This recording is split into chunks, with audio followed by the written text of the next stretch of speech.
कभी ऐसा महसूस करते हैं कि आपको सांस लेने में भारीपन हो रहा है, कि आप 10 कदम चलने पर भी हाँफने लगते हैं? अगर आपको ऐसा कभी कभी होता है तो ये भले ही घबराने की बात ना हो, लेकिन अगर ऐसा आपको हर दिन होता है तो ये आपके लिए चिंता की बात हो सकती है, क्योंकि आपकी इस थकान, इस भारीपन का संबंध शरीर में ऑक्सीजन की कमी से हो सकता है। तो चलिए आज इस पर डॉक्टर चौहान से चर्चा करते हैं और जानते हैं कि शरीर में ऑक्सीजन क्या रोल प्ले करता है और इसकी कमी अगर हो जाए तो हमें क्या लक्षण देखने को मिल सकते हैं। डॉक्टर चौहान, अगर ऑक्सीजन की हम बात करें तो शरीर में क्या रोल प्ले करता है और अगर इसकी कमी हो जाए तो क्या लक्षण दिखाई देने लगते हैं?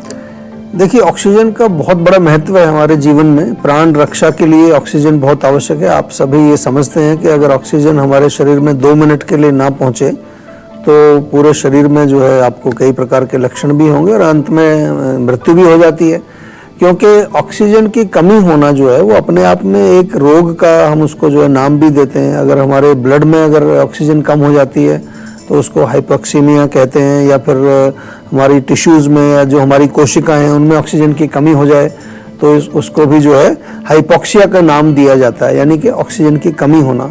और ऑक्सीजन बहुत आवश्यक है हमारे शरीर के अंदर। हर एक जो हमारी छोटी से छोटी जो कोशिकाएं हैं, सेल्स हैं, वहाँ पर जो है ब्लड के साथ मिक्स होकर के ये पहुँचती है।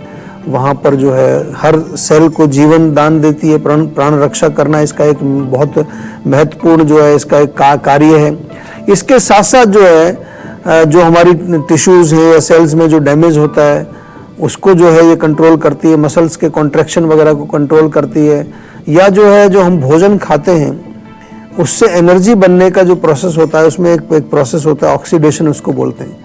ऑक्सीडेशन प्रोसेस जहाँ भी होगा वहाँ पर ऑक्सीजन की ज़रूरत पड़ेगी आपको। तो अनेक प्रकार के कार्य जो है हमारे शरीर में होते हैं और जैसा कि हम सब समझते हैं कि यदि ऑक्सीजन की कमी हमारे शरीर के किसी भी हिस्से में हो जाए, वहाँ अगर ऑक्सीजन पहुँचेगा नहीं तो वो हिस्सा हमारा बिल्कुल डैमेज हो सकता है।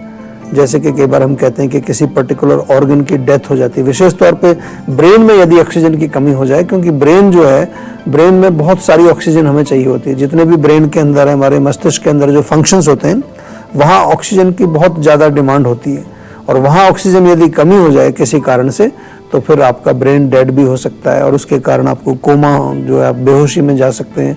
अनेक प्रकार के लक्षण भी आपके शरीर में इसके कारण देखने को मिलते हैं। तो देखिए डॉक्टर चौहान आपको बता रहे हैं कि अगर ब्रेन में ऑक्सीजन की कमी हो जाए तो ब्रेन डेड भी हो सकता है। इसीलिए आज की संजीव में ध्यान से देखें, क्योंकि आज डॉक्टर साहब आपको ऑक्सीजन के बारे में बता रहे हैं।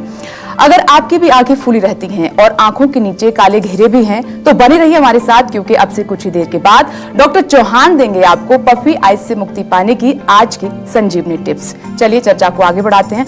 डॉक्टर साहब, मेरा अगला सवाल आपसे यह है कि अगर लंबे समय तक ऑक्सीजन की कमी शरीर में रहे तो इससे कौन कौन सी बीमारियां हो सकती हैं? देखिए, जो बीमारियां जैसे इसके कारण होती हैं या जो जिन बीमारियों के कारण ऑक्सीजन की कमी, दोनों ही समझना आवश्यक है हमें यहाँ पर। अगर ऑक्सीजन की कमी हमारे शरीर में होगी तो कई प्रकार के लक्षण जो मैंने अभी आपको बताए, लेकिन जैसे कुछ बीमारियां हैं, जैसे एनीमिया है।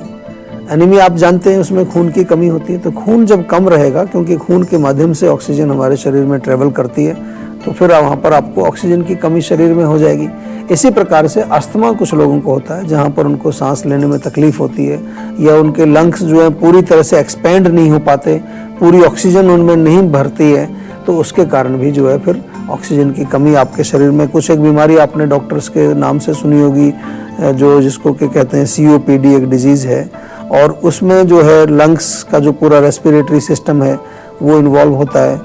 उसमें जो है ऑब्स्ट्रक्शन, कई बार हमारे जो ब्रोंक्यूल्स होते हैं या ब्रोंकस जो हमारी श्वास की नलियाँ होती हैं उनमें ऑब्स्ट्रक्शन हो जाता है। उसके कारण भी जो है कई प्रकार से ऑक्सीजन की कमी, क्योंकि ऑक्सीजन पहुंचेगा नहीं लंग्स में तो बॉडी में नहीं पहुंचेगा। हार्ट के जो रोगी होते हैं, क्योंकि हार्ट को पंप करना पड़ता है, ब्लड जब पंप नहीं होगा, पहुंचेगा नहीं जगह जगह पर, या किसी को लो ब्लड प्रेशर यदि शिकायत है, कुछ लोगों को जो लंग्स में कुछ डिजीज़ हो जाती है, लंग्स के अंदर कुछ जो है जैसे ड्राइनेस हो गई है या वहाँ पर कुछ हार्डनेस हो गई है, कई बार वहाँ फाइब्रोसिस हो जाता है, जो अंदर जो पॉकेट्स हैं लंग्स की वो हार्ड हो जाती हैं, उनमें म्यूकस भर जाता है। तो ये तमाम तरह के जो लंग्स से रिलेटेड या हमारे हार्ट से रिलेटेड कोई प्रॉब्लम्स होती हैं तो उनके कारण हमारे शरीर में ऑक्सीजन की कमी हो सकती है। जैसे निमोनिया हो जाता है किसी को, या लंग्स का कोई और भी रोग हो जाए तो then there will be lack of oxygen in the body.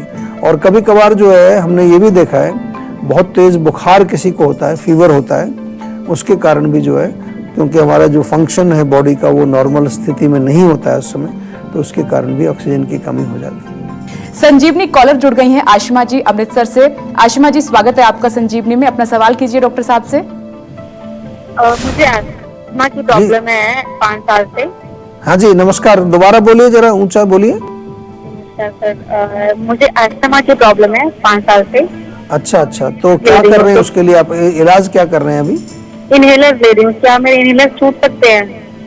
बिल्कुल, देखिए, अगर आप थोड़ा सोचेंगे ऐसा, अच्छी सोच है कि आप इनहेलर छोड़ना चाहते हैं, क्योंकि बहुत सारे लोगों ने तो ये मान लिया है कि अभी लाइफ लॉन्ग हमें इनहेलर लेना ही पड़ेगा। ऐसा उनके दिमाग में ये बिल्कुल प्रोग्रामिंग हो चुकी है। तो जब आप ये क्वेश्चन पूछ रहे हैं कि क्या छूट सकता है, तो पहले आपको ये देखना है कि मेरी प्रॉब्लम क्या है, और इनहेलर से वो प्रॉब्लम क्या मेरी सॉल्व हो रही है, नहीं सॉल्व हो रही है। आप केवल इनहेलर लेते हैं, कुछ घंटे के लिए आपके लंग्स थोड़े से एक्सपेंड हो जाते हैं, उनमें ऑक्सीजन चली जाती है, आपको सांस जो है वो ठीक आने लगता है। लेकिन हमें देखना है कि मेरे लंग्स में प्रॉब्लम क्या है। क्या मेरे लंग्स कमज़ोर हो गए हैं? क्या वहाँ पर कुछ जो है कुछ म्यूकस जमा हुआ है, या फिर जो है कोई और विकार वहाँ पर हो गया है? तो उस विकार को जब हम समझेंगे, आयुर्वेद में इसका वर्णन है, कोई घबराने की बात नहीं। आयुर्वेद में जो है श्वास रोग बड़ा विस्तार से वर्णित है। 5 प्रकार के श्वास रोग लिखे हैं। आप तो एक ही प्रकार का अस्थमा जानते हैं। आयुर्वेद कितना एडवांस साइंस है, आप जरा समझने की कोशिश करो। वहाँ 5 तरह के अस्थमा लिखे हैं, आप ही समझ लीजिए। तो हम जब इलाज करते हैं तो रोग को समझते हैं और उसका उपचार करते हैं। एक इलाज तो आपको अभी बताते हैं, आज से शुरू करिए। आपके घर में जो है हल्दी भी होगी, सौंठ होगी, काली मिर्च, ये 3 चीज़ें आप बराबर मात्रा में ले लीजिए और उनको मिक्स कर लीजिए पाउडर फॉर्म में, और आधा चम्मच सुबह, आधा चम्मच शाम को गर्म गुनगुने पानी से आप सेवन करना शुरू करिए। देखिए उससे कितना आपको रिलीफ आना शुरू हो जाएगा। लेकिन ये इलाज नहीं है।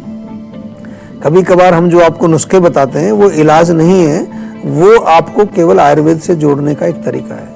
आयुर्वेद भी एक मेडिकल सिस्टम है। जैसे आप इनहेलर एलोपैथी में लेते हैं, ऐसे हमारे यहाँ भी जब आएंगे तो हम आपको औषधि देंगे, दवाई देंगे और आपके रोग का उपचार करेंगे। उसके लिए आप हमारे सेहत के नंबर पे आप कॉल करें, या आपके आसपास जीवा की क्लिनिक्स अगर हैं कहीं, हमारे पूरे भारत के अंदर क्लिनिक्स भी हैं, वहाँ जाकर के हमारे डॉक्टर से पर्सनली भी आप मिल सकते हैं।